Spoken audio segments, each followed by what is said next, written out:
But obviously, we do play Wolves at the weekend. Paul might be the manager. So, Jay, I'll come to you first. What are you kind of thinking? Do you think this is the time Conte mixes up this midfield, or we keep it the same like he did against Chelsea? I think if we lost, he would have changed the team. I'd be intrigued to see what he does after a draw, because I feel like he's such a if it ain't broke, don't fix it manager, and I really appreciate that, because I think it gives so much motivation to the players on the field to perform, but then also gives the added motivation to the players on the bench that the minute that a result doesn't go their way, you know, you're going to have to be at the top of your game to get into that team. So I'm intrigued to see what he's going to do with a draw, because I don't know whether he's going to change it. I mean, the only sub maybe would be Basuma going into the middle. Again, Højbjerg, I don't see where, you know, I think I use the FootMob app to get all my scores, and they gave man of the match to Højbjerg, and I was like, I don't know about that. And we were calling for the sub like everyone else was before the goal. So did the goal mask over the fact that, you know, because obviously Bentancur went off, which is, in my opinion, the wrong sub. But obviously that's why we're on this podcast and we talk about our opinions on Twitter, and we don't get paid loads of money to coach a football team, because Conte showed us why. But, you know, I think the Wolves game is going to be, again, it needs to be, you know, how it is with Southampton, in the sense of these are teams that we need to be beating, and beating convincingly. You know, they've had a poor start to the season, lost to Leeds, drew 0-0 with Fulham. But then it's also Spurs. You know, it's still in my system that I just can't go, oh, we're going to win every game. But I do think we will. It is at home as well, which obviously is massive. And yeah, it's a game we need to win. If we want to be this club, it'd be a waste to take 2 points off Chelsea to then throw 3 points away against Wolves. That's the thing. And that's what we need to change about how we progress through this season. If we want to cement top four, maybe push on a little bit further, and then obviously win in other competitions, is by just killing games off. We should. Yeah, no, I think you're right. Like you said, it would be a wasted opportunity to obviously gain a point from Chelsea and then throw it away to Wolves. Now, like Jay's noted, Formz, Wolves hasn't had the best of starts. So you're thinking to yourself, okay, not it's going to be an easy ride, but we should be able to go and get it done. Yeah, I mean, it's one of them things where I think Conte's mentality implemented into the squad is now, regardless of whether you are playing Manchester City at the Etihad or you're playing Bournemouth non-league in the FA Cup third round, you cannot for a single second on that pitch be complacent. So I think that's what we're going to do going into this game. Look, we're at home. We've obviously got a clear advantage in the fact that we've got 60,000 fans screaming for us, and we just feels like we're such good vibes right now. The thing is, Conte said whilst we were in the peak of our transfer window, when we were signing all these players and all these journalists were asking him questions about, who's going to be a backup for this, who's going to be a backup, and he made it very clear there are 0 backups in my squad. I want all my players to be of a similar quality, so I can put one here, one out, one here. There's no backups. There's no anything like that. So I think when you look at the start to Wolves season and you look at how busy the season is about to get, I think maybe you do make a couple of changes. Now might be the right time to do so. I'm not saying change the whole 11, but you maybe start Basuma here and Perisic there. And I'd actually quite like to see, as a very controversial opinion but it's based on how he played against Chelsea, I'd quite like to see Richarlison start, maybe over Son. So it's one of those games where I feel like if there was any game to do it early on, it's this one, because we're unbeaten so far. We've got the confidence, and if there's any game for Conte to kind of put his money where his mouth is, and make some changes, then make some changes. I'd happily welcome some change. Yeah, I think so. It's not that we're impatient and we want to see the changes. I think it's just some of them are warranted. And obviously, Jay, I like the way that Formz is spoken about, obviously, Richarlison, because he did add a lot of energy into that game when he came on. And lots of people are noting that Sonny might be a little bit off the ball. And I've had this discussion last season, and he proved me wrong towards the end of it. But maybe he does need a bit of a rest. Write him off at your peril. That's the problem. That's the problem with world-class players like Heung-min Son and Harry Kane. The minute we start criticising them, they show us exactly why they're world-class. And hopefully Saturday will be exactly that for Son.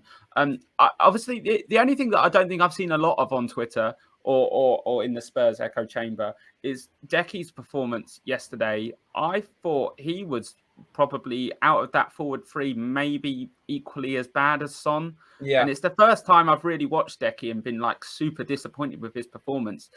So if that change was to happen, I do think it's Decky that needs to drop out, personally, because I just can't justify benching Son. Just because Makes it's sense. Son, you just can't justify it. And Decky, we love Decky because he's a cult hero already. And the only thing is that I'm worried about with Decky is I don't think that he won't not sign for us, because obviously he is only on loan. I can't remember for the life of me whether it's an option to buy or it's you have to buy him at the end of the loan. It's an option. So, the thing is do we want to invest time? If a player that's on loan isn't performing, then surely a player in the squad should take that place as like the first rung on the ladder sort of thing. It's just one game though, Jay. I know it's just one game, but we've got such a good squad now. This is the thing. We've got such a good squad now that I think that we, like you said about Conte, it's not like we're subbing him in for someone that's unproven and crap. Mm-hmm. You know what I mean? We're subbing him in for Richarlison, who came on and was throwing himself about. Again, he's got that South American flair that I absolutely love in players. Maybe get him on the shirt next year. But you know, so close to getting him as well. I know. But it's just we've got a problem that we've never had before. We've got so many good players, we can't justify benching any of them. But then we also want all of our players on the bench to play, but they're also of similar abilities. So it's a problem we've never had. And it's a problem I would have every single day. And I would debate I love having the debates on Twitter and seeing everyone saying, oh, this is this and this is this, because we can finally have those discussions that Manchester City, Liverpool, all of the big four, I would say, I know we finished fourth, but the big four can have, and it's brilliant. And it's such a good thing that we can even have this discussion on a podcast and talk about bringing on players like that. The thing is, though, like when you mention obviously the light of dropping Decky for Richarlison, I don't want to sound this out there too much, but obviously I feel like when they come on from the bench, they both have that kind of impact. So if you took Kulu off and on the bench and put Richie to start, then you swap them, I feel like they'd have the same kind of impact. Obviously, we know they're two kind of different players, but they've got that initial impact that I feel it wouldn't matter. Whereas, like Jay, I don't know if you can drop Sonny. And I learned that lesson last season. So, I don't know, it's like Jay said, it's a very tricky headache to have, but we're not paid to have that headache, so it doesn't really matter. But another person that people are obviously talking about now, lots of people are saying, why wasn't Spence involved at the weekend? And I think it was because there was too many options in that position to have him on. So Formz, it's a way one out there. Obviously, we're talking about changing the side up. Would you let him have a run out against Wolves? Or again, do you think Conte will think it's too soon to play him in? I think the way that Conte speaks about Spence is too soon. Do we know if Doherty's 100% fit? I don't know. Because if he is, bring him in. I think, look, you can't... I think every Spurs fan can agree, from when he signed to now, Emerson is a different player. He's greatly improved. I'm not saying he's world class because he's nowhere bloody near it. And I think of the three right wing backs we've got, Emerson is probably the most dispensable. However, he's not doing a job. Like if you're going to slot someone in to a position where, let's say, Doherty was injured for the first game or not fit enough to play, and Spence is a young new signing come from the Championship, then Emerson is a decent option, especially if he's the only one. But I think if Emerson was to be dropped and Doherty's fully fit and ready to play, you bring Doherty in over Spence, purely because before he got injured, he really started to find his feet.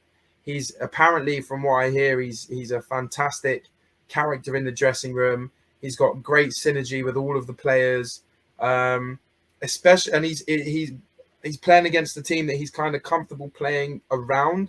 I know it's been a couple of years since he played for them, but mentally, I guess that kind of has a decent effect. So yeah, without waffling too much more, if Emerson was to be dropped, which I think in a game like this, you can take those risks, I guess, if it's a risk, or you can make those changes, I'd bring Doherty on rather than Spence, purely because I think if Spence is going to be integrated into a Conte team that requires pure physicality, I think you bring him in maybe for the last 10, 15 minutes for a couple of Premier League games and give him a run in for the early Carabao Cup, FA Cup games. And that's how we integrate. We've got 3 players in that position.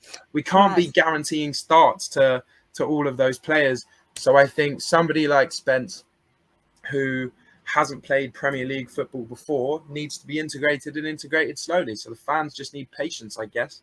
No, I think you're spot on there. Like you said, it might be too much too soon. And having a few cameos in cup competition, because we're going to be in lots of competitions this season. Obviously, we've got the Champions League as well, so there's going to be a lot of game time for lots of these players. Now I did it last week and it seemed to work because it worked well for us. Oh, he's got his badge. It worked well for us, obviously, last week when I did score predictions. So Jay, let's go for it. What's your score prediction? I think 3-1 Spurs. Positive. Do we keep a clean sheet? I don't think so. Wolves have maybe got a bit of a point to prove after their poor start to the season. And I know one of our friends, Jade, will definitely be egging them on to score against us. So I reckon they'll get one. But yeah, I hope we win. I want it to be convincing again. You know, even the Saints game, obviously we were there, but even the Saints game, it was, you know, even when they scored, there was just this aura around the game and the stadium that it didn't even matter that they'd scored. They scored and it was like, yeah. And it proved for the rest of the game, because they done absolutely naff all. I know this is the only chance on camera having to beat the Scummers with a stick. So, you know, it's just, I think we need to convincingly win this game, and I'm confident we can, especially with the way that we ended the last match. Like I said earlier, if we were 2-1 up and drew to all, we'd go into this game with maybe a lot more of a negative mindset. But we're going into the game coming back from one of our arch nemesises, who we always lose to and we hardly ever score against, to then score 2 and to do it in the style we did. I think the team's going to be full of confidence, and I think the fans should be as well for Saturday. I like it. I like that one. Formz, what's your thoughts as well? Same kind of vibe? No hesitation, 5-0. Oh, I like it. Look, I'm that. My friends call me one of the most optimistic Spurs fans, but look, we're so, and I'm saying this really arrogantly and full of bias, we're so good. We're so good. We've got so much energy in our squad, and we are probably, after that pre-season, one of, if not the most fit squads in the Premier League. So if we do have a fantastic start to that game, even if we're a little bit shaky, but we score a couple goals, that last 15 minutes, when most Premier League teams, especially kind of bottom half teams, are absolutely shattered, we're going to still be running on pure fumes and vibes. I genuinely can't see anything less than 5-0. I love that. I hope you're right, because that would be good. I would very much enjoy that. I think we all would, to be fair. But no, I think you're right. I think you're both right.